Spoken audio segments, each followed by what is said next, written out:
welcome Dr. Krulali Soro. He's the team leader of Nagaland Bioresource Mission. I also welcome amongst us Mr. Iboyaima Mete. He is advisor Agri and Horti of Northeastern Council. I also welcome Mr. Raishe. He is Director Evaluation and Monitoring here. I am Sherry Lalthangzau, Economic Advisor, working here in NEC. Thank you so much. Welcoming Dr. Soro. Kindly make the presentation. Thank you. Thank you, Madam. Good afternoon to all of you and the team and the viewers. I will start my presentation.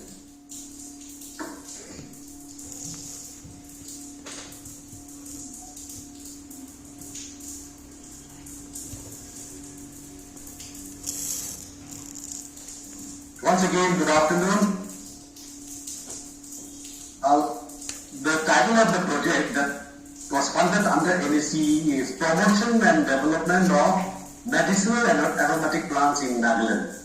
It's a project funded under Northeastern Council NEC Shillong, under the Ministry of Donor, Government of India. So this project funded under NEC Shillong was implemented by Nagaland Bioresource Mission, Government of Nagaland. The Northeast Council, NEC, is a statutory advisory body constituted under the Northeastern Council Act 1971 to promote, balance and coordinate development in the Northeastern region, that is NER of India, with its headquarters in Shillong, Meghalaya. The Northeast Council, that is NEC Shillong, as the Northern Regional Planning Body of the Northeastern Region, NER, has recognized the immense potential of medicinal and aromatic plants, called as MAPs, in short, in fostering sustainable livelihood, biodiversity conservation, and economic growth.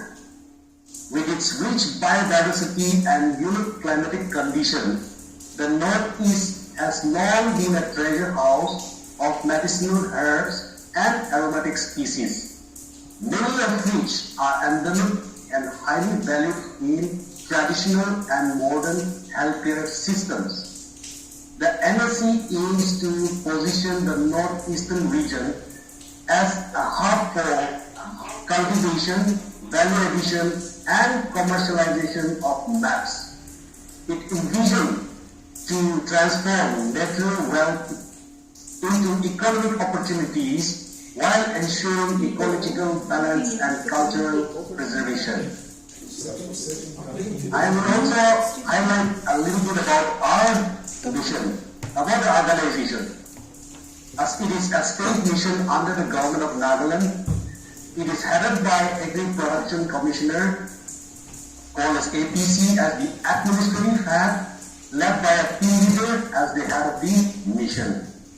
Team members are drawn from different allied departments as technical experts. We under the three most important targets, and these are bioresources with special reference to medicinal and aromatic plants, that is MAPs, which will also include in near future the insect resources, and also secondly research and development, and thirdly value addition. So these are the three main targets.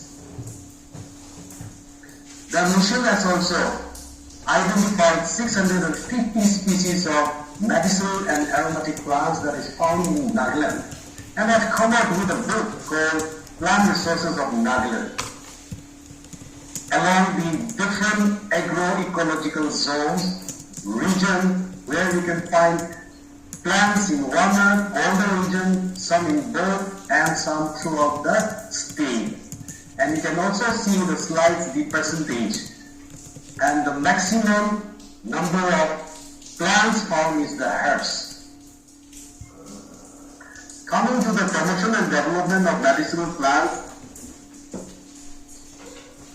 in Nagaland implemented by Nagaland Bioresource Mission. The main objectives is to conserve, preserve and promote bioresources through cultivation as an enterprise for economic resurgence and an equitable sharing of resources through a planned, scientific and holistic approach. So under this project, the mission has taken up 4 objectives. Establishment of in-situ conservation sites, setting up of nurseries for medicinal and aromatic plants, cultivation of medicinal and aromatic plants, and its value addition. So these are the 4 main objectives. Under the project funded by NEC, that is Promotion and Development of Medicinal and Aromatic Plants in Nagaland, the total budget of the project is 191.81 lakhs, that is 1,91 lakhs 81,000, that is less than 2 CR. So in the slides you can see the breakup of the different components and the activities and the units. So under the cultivation of maps, the mission has taken up 250 hectares, and for the 2 establishment of nurseries and in-situ conservation site, we have taken 4 different units. So totaling to around 1,91 lakhs 81,000. So this is the total budget of the project. Under the component as mentioned earlier in the slides, coming to the establishment of in-situ conservation sites. These sites identify the different indigenous medicinal and aromatic plants. We have also constructed resting shade and footpaths in the 4 units, and under the establishment of public sector small nurseries, net house for saplings, land preparation, water source irrigation, nursery preparation, these are the activities as done by nursery holders. Coming to the cultivation of medicinal and aromatic plants, we have taken 2 crops. One is Xanthosxylum species and the other one is Parkia rosbergi, which will come later in the discussion in the later slides. And for value addition, the main activities are procurement of raw materials, processing and packaging. So these are the 4 components and the activities shown in the slides. Coming to Nagaland, as an agro-climatic of Nagaland makes it extremely favorable for cultivation of some high-valued maps, as we all know, and as usual, we have taken up 2 crops as mentioned in the cultivation. That is Parkia rosbergi and Xanthosxylum species. Here in Nagaland, the farmers are marginal cultivators, cultivating different crops in a season, not for commercial purpose, only for human consumption, and negligible are sold in the local markets.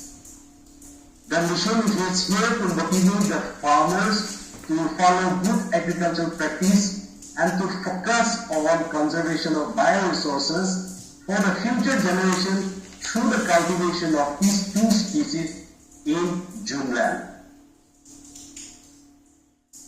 Let's talk about Xanthosxylum species and Parkia rosbergi. Coming to Xanthosxylum species, commonly known as prickly ash. And when we talk about Xanthosxylum, there are more than 5 species here. So, about the description, it is a spiny deciduous tree, height is range about 25 to 30 feet, the main stem with ascending pyramid string and conical spine on the branch, leaves oppositely organized. The benefits are the herbal supplement to treat toothache, joint pain, arthritis, circulation problem, and potential use in cosmetic formulation to combat oxidative stress and skin irritation.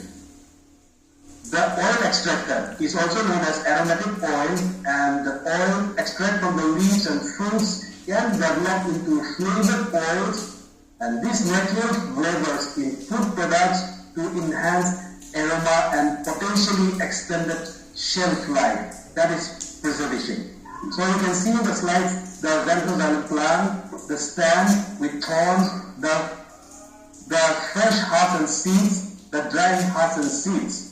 Now coming to Piper rosbecki, is commonly known as the tree, which is very popular in the northeast, and both of these two are very popular. So it's a non-timber forest native to northeast India, widely cultivated for edible foods, seeds which are consumed as vegetable rich in nutrient and medicinal properties. Some of the uses as a culinary in local dishes, medicinal use as a stomach disorder, diarrhea, and skin infection. Oil extracted from seed also known to have insecticide properties. So these have nutritional value. Coming to the location of the project, the mission has selected 4 districts, and this is the map of Nagaland and the area identified you can see in the slides. The project activities, the slide. So in situ conservation sites, establishment of the nurseries, and also the cultivation of medicinal and aromatic plants, which includes xanthosylum and Parkia rosbecki. Coming to the establishment of in situ conservation sites, as I mentioned, besides the identification of the different medicinal and aromatic plants, we have undergone the construction of resting shed and footpaths in both the 4 sites. In the first sites, as usual, the resting shed and the footpath, and we have identified 32 indigenous species of medicinal and aromatic plants. In the second in situ site, 37 medicinal and aromatic plants. In the third site, we have identified 28 medicinal and aromatic plants. And in the fourth site, besides resting shed and footpath, we have identified 45 indigenous species of medicinal and aromatic plants. So this is our finding in the in situ conservation sites. Some of the pictures, as I mentioned, there is a loss of forest cover, biopiracy is taking place, unsustainable collection and mainly to preservation, ecological balance, and maintenance of biodiversity, thereby helping to combat effect of climate change.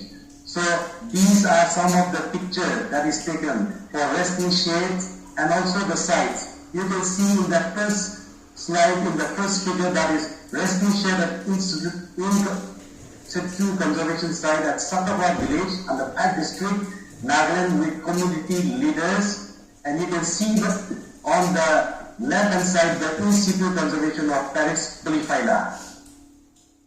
The below one is the resting shed at in situ conservation site at Khar village, Mokokkyung, Nagaland, with the village and elders. So these are the 2 pictures of the in situ conservation site out of 4, and you can see the in situ conservation of the different indigenous plants. So this is one of the example model for the establishment of in situ conservation sites. Coming to the setting up of nurseries for medicinal and aromatic plants, as mentioned earlier, in the 4 districts with 4 different nurseries has been set up. So in the first nursery, we have taken into consideration of 2 crops.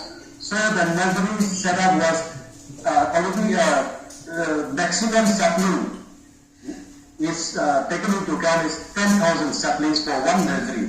For in case of xanthosylum, in the first nursery, the saplings prepared was 8,230 for xanthosylum, and for Parkia 9,790. Likewise, in the second nursery, xanthosylum is 7,230, and for Parkia is 9,650. In the third nursery, xanthosylum number is 8,597, while Parkia is 9,886 in number. And in the fourth nursery, xanthosylum number of sapling is 9,325, and for Parkia, it is 9,872. So these are the 4 different nurseries from the 4 different sites and locations. Setting up of nurseries is mainly to ensure supply of quality planting material.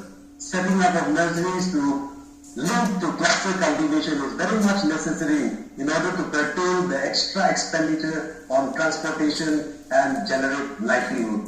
So some of the pictures you can see in the slide is nursery under construction, nursery at Kohima, saplings ready for distribution, nursery at Pack, saplings ready for distribution at Mokokchu, and nursery sapling at Twinsam. So these are the few pictures for nurseries.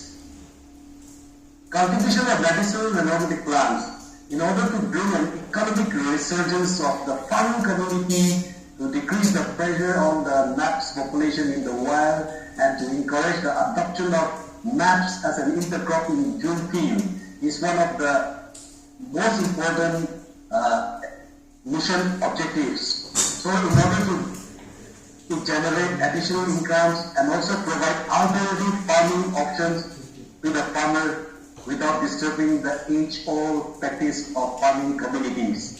So here you can see the Xanthoxylum saplings, Parkia seedlings and saplings in the slides, and also saplings ready for distribution.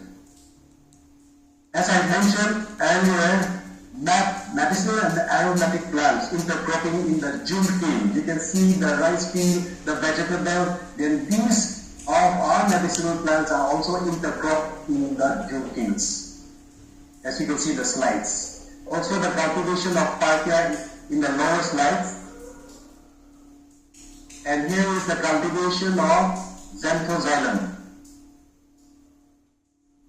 And the NBRM, the NBRM team with farmers and monitoring team from NEC Shillong visiting the project areas in November 2024. So these are some of the pictures of our cultivation.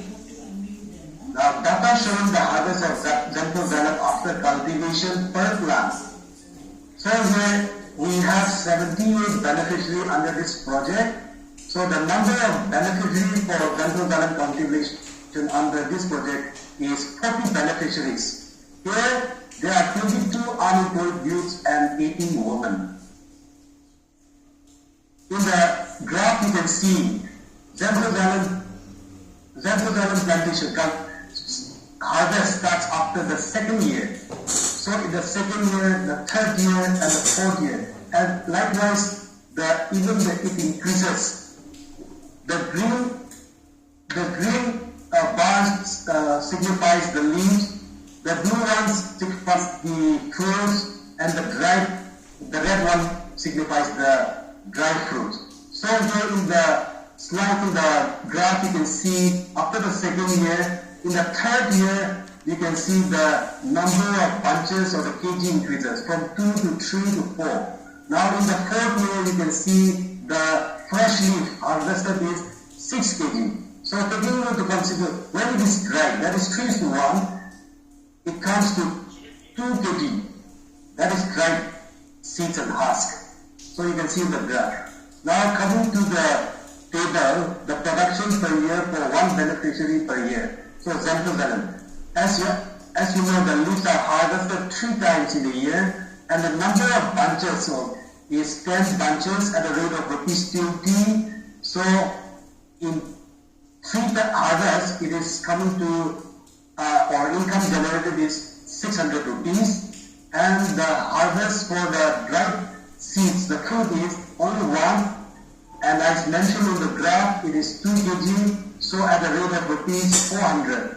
So income generated is taking very long now. 800. So the total income is 1,400 per beneficiaries per plant after the 4th year. So for harvested leaves, that is 600 plants, we have taken into consideration of the rough terrains. 600 plants, one beneficiary income is 600 into 600 per leaf, that is leaf, totaling to 3,60,000 per hectare approximately from the second year. For harvested dried seeds, that is 400 plants per hectare, because all the plants does not give fruits. So 400 plants is taken, and then one beneficiary income is 400 plants at a rate of rupees 800, totaling to 3,20,000 per hectare approximately after the fourth year. The total expenditure is for each hectare is rupees 54,900 per hectare, and the total income after the fourth year is 6,80,000 per hectare. So the net income is 6,80,000 minus 54,900. So the total net income of our person for 1 hectare is 6,25,100 per hectare after the fourth year. So this is the data showing the harvest of xanthozylum. Analysis report of xanthozylum seed. We have taken the seed and we have also tested the seed oil, and the results are already in the slide. The energy, the fats, the saturated fats, monosaturated fat, polyunsaturated fat acids, proteins, carbohydrates, and cholesterol. So here we have found maximum is the energy and the total fat is 99.20. So this is the chart. This is the food testing laboratory we have sent to Delhi. And this is the result. Now coming to the ICP-OES, that is inducive coupled plasma optical emission spectrometry. Analysis reveals that xanthozylum seeds are nutritionally significant, being rich in essential macro and micro elements. Xanthozylum oxyphilum leaves are potassium and iron rich. Xanthozylum oxyphilum fruits are calcium rich. Xanthozylum reza are manganese rich. Xanthozylum armatum leaves are calcium, manganese, zinc, and copper rich. So this elementary diversity supports their traditional, medicinal, and dietary use and highlights their potential as functional food and nutraceutical resources. Now, as I look into the local traditional means of using this xanthozylum, calcium rich in xanthozylum species is noteworthy since it is traditionally used for strengthening bones and teeth in local medicine. Now, next is the expected data showing the harvest of Parkia after the 7th year of cultivation per plant.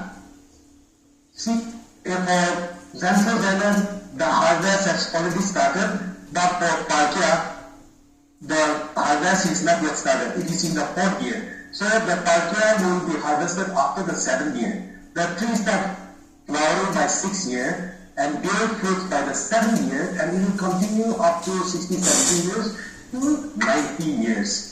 The maximum fruiting occurs and bears about 600 to 700 pods annually, starting from December to April.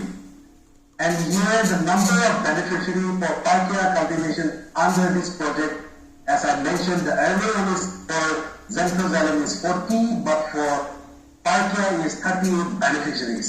So there are 15 unemployed youths and 23 women working under this project for Parkia cultivation. So in the table you can see the production per year for one beneficiary per year. So Parkia taking into account the fresh pot, harvest is only once in a year. And the number of pots, I have taken only the minimum, that is 600 at a rate of rupees 5. It ranges from 5 rupees to 20 rupees up to 60, 70 rupees. So taking into account at a rate of rupees 5, for one beneficiary per tree is coming to a total of rupees 3,000. So out of the 38 beneficiaries in the project, and the number of trees planted is 110 per hectare.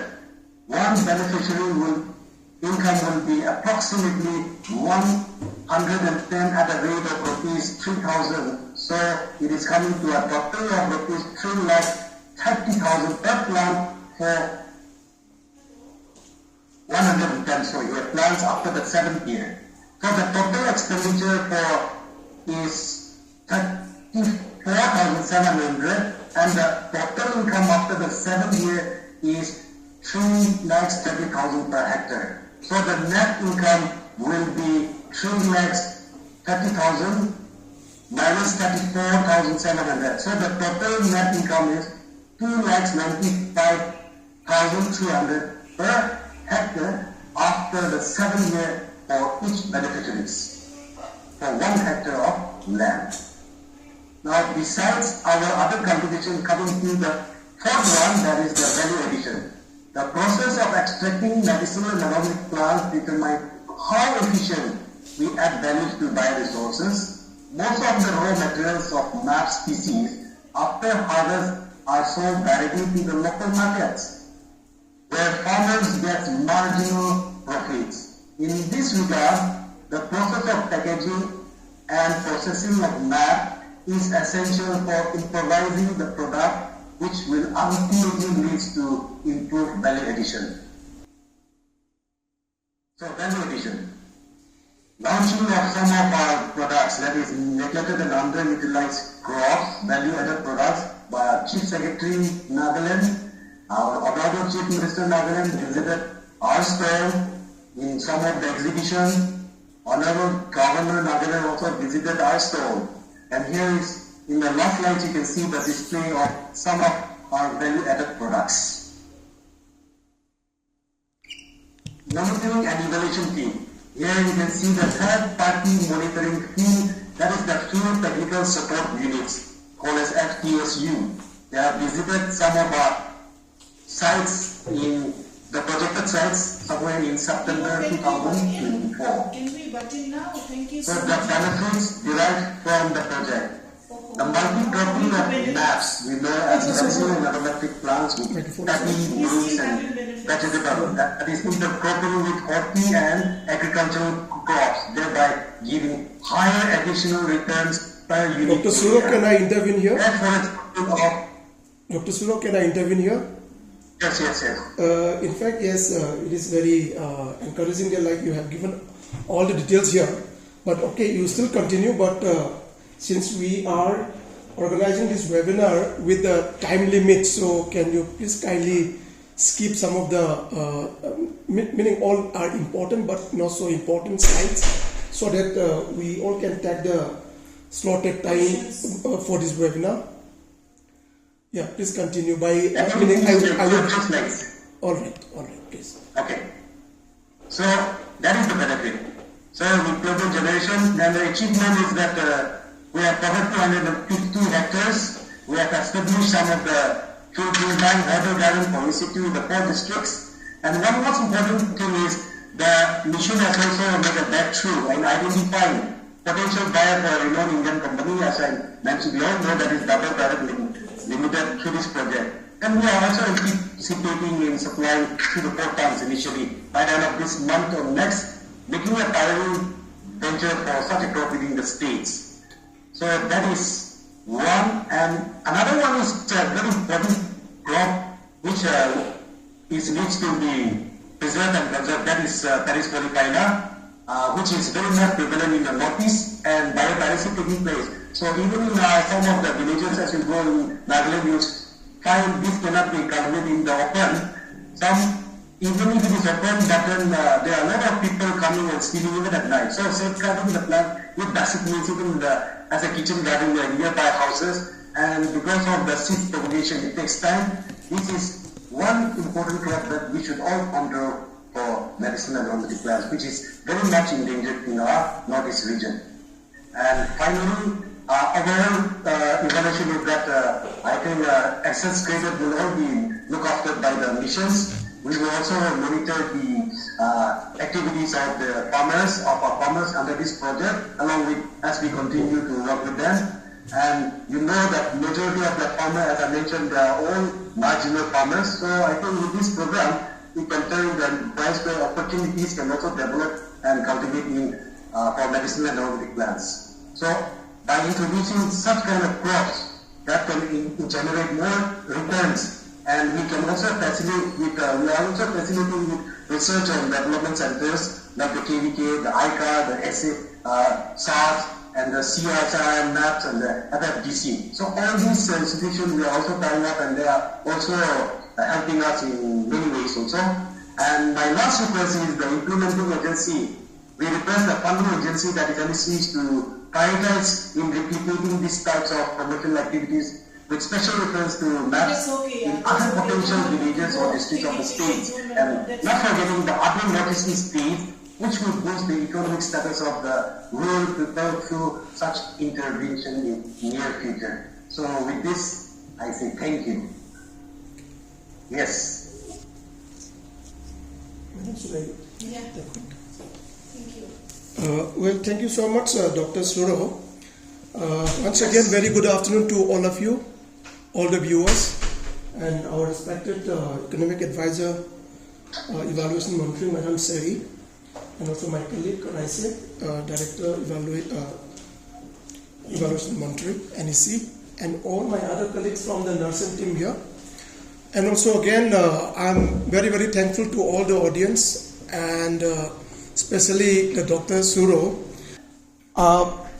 Apart from this, like what I would like to share with the team from the Nagaland, as well as to all the viewers, as well as my colleagues sitting around with me, is that yes, MAP, as we all understand, medicinal aromatic plants, this is one of the very important crop or plants, or meaning whatever terms we are giving, because this particular plants, sometimes it can be used in the form of edible form, sometimes it can be in the form of oils, sometimes it can be in the form of condiments, or sometimes it can be in the form of spices. So MAP can cover many areas of agriculture and allied sector, including many other forms of nutraceutical, pharmaceutical, items. So what I'm trying to mention here is the climatic condition, the prevailing climatic conditions in the northeast is quite conducive for different medicinal aromatic plants. And yes, we the regions here in the northeast, this is considered to be one of the biodiversity hotspot. Can support, or they can can be considered as one of the most potential area for the cultivations, preservations, and also many other value addition marketing of the MAP in the northeast. This is not only confined to one state, to all the states. And then, having said that, the medicinal aromatic plants in different states has different potentialities. So whatever we have seen today in the slide provided by Dr. Suro, it is few of the medicinal aromatic plants that has the potentials for production, for cultivations, and for value addition, and for marketing in the state of Nagaland, that will complement the livelihoods of the people who are really engaged in this sector. Apart from this, yes, for the understanding of many of you who are present here, I would also would like to put in this way, NEC from time to time we are supporting similar projects to many other department and central agencies. But however, what I would like to share with all of you is, in some of the projects which we have supported from the NEC, we also come across challenges. At times, the project could not be taken up in time due to certain difficulties or the challenges faced by the project. That in case if I got a time, then I'll come back again. Apart from this, yes, another few points which I would like to share with all of you is, in the northeast we have a very, very indigenous kind of MAPs, for which we are talking about the potentiality of these MAPs. But apart from this, yes, NEC, we have tried some exotic and commercially cultivated MAP such as aloe vera, stevia, patchouli, and vetiver in different forms, in different projects, in the different times. But somehow, for this area also, what I would like to share to all the stakeholders here, some of you must be from the developmental strategies of this sector. Here, the intervention what we have done for the exotic and some of the commercially cultivated MAP, say for example aloe vera, we have done in a very huge way. But the outcome was still, that was a big challenge, but still some of the areas, they are still doing fine. but at the same time, the crop like stevia, considered to be one of the substitute for the sweetener, especially for the diabetic patients. That also we have tried, but still its commercial volume or the applicability was a big challenge, including the pachauli for the extraction of oil. So these are the few challenges we have come across. Maybe some of you also can kindly just chip in when we have given you the slot. And one of the crop which Dr. Crowley has mentioned to us was Paris polyphylla. NEC, we have gone through this crop to as one of the project, but somehow we are unable to do it because of its difficulty in getting the plantlets or the combs or the saplings. So, and also when we look at the cost of cultivation of this Paris polyphylla for the commercial plantation, the cost of cultivation is too high. So therefore, when we look at the cost of plantation or the cost investment per hectare or the per beneficiary, looks to be not so matching. Therefore, we also have dropped this kind of the cultivation of Paris polyphylla in one of the projects which we have envisaged with one of our agency here. Yes, in order to save time, yes, we wanted to have certain questions. Can we take out the PPT? Can we take out the PPT? Yeah, at the same time, I would like to request Dr. Suro to please take it out the PPT so that we can have the full view of all the participants. There's two people who wanted to ask questions. Okay. Yes, before I'm just concluding my my speech here, or rather interaction with all of you. Being the MAP is one of the most important crop for the Northeast in terms of many other factors. We also would like to give certain advantage to the people who are sitting here today, madam. Number one is, if any one of you have done a very, very important research or study and then findings, so if possible, you also can share with us so that we can publish in our newsletter, which is a monthly kind of publication for the NEC, and that will give all the credentials to the the one who is doing the research, the one who is working on it, and also all those study materials, research materials, that also can be put in our journals, that can be sent to the NEC, addressed to the Secretary NEC, or maybe our economic advisor, Madam Seri, in the NEC, so that if any of this intervention is going to be replicable and important for the Northeast, yes, we would like to, or we would love to, publish these things in our journal. It is published half yearly from the NEC. Okay, thank you, Dr. Suro. So, as we are running out of time, so with this, we would like to wind up. And before we wind up, I would like to thank our Madam Sherry, the economic advisor, for joining the webinar. Also, Iposa, advisor horticulture, for sharing the insights of the MAP. And also, lastly, I would like to thank Dr. Suro for taking out your time and sharing all the insights and all the importance imperative of taking up the MAP projects. And I'm very sure that all the participants who have participated today in this webinar, I'm sure each one of us is enlightened enough to further take forward this type of project at our own capacity or respective states and on capacity. So thank you so much everyone for joining the webinar. Thank you so much. Thank you. Thank you.